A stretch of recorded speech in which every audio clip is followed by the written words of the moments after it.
ჯავახიშვილი ერთ-ერთი ყველაზე წარჩინებული წარმომადგენელია ქართული საზოგადოების და განსაკუთრებით ქალთა თვალსაზრისით, იმიტომ რომ მთელი თავისი ცხოვრების მოღვაწეობის და კი არ ამტკიცებდა ესეთი ცხოვრების წესი ცხოვრობდა, რომ ქალი ძალაუფლების მქონე შეიძლება იყოს ძალიან დიდი მეცნიერი, კარგი ოჯახის ქალი.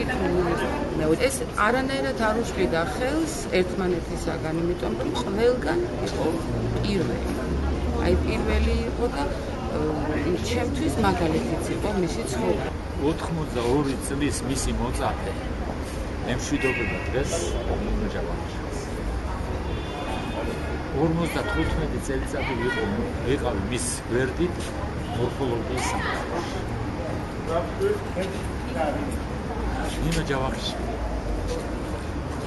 უწყინვალესი პიროვნება, რომელმაც ძალიან დიდი როლი ითამაშა საქართველოში მორფოლოგიის განვითარების საკითხში. გარდაცვლილები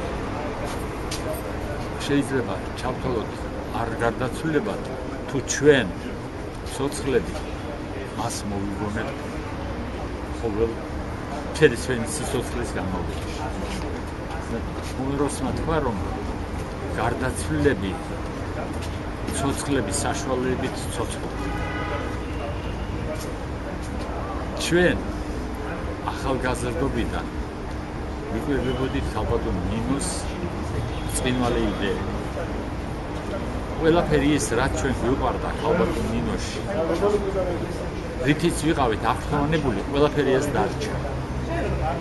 ჩვენი იდეები, ჩვენი შრომები, ჩვენი გზნობები, ჩვენი თმედებანი და ჩვენი იდეებიც კი ატარებენ უდიდესი ქალბატონის ანაბეჭდებს.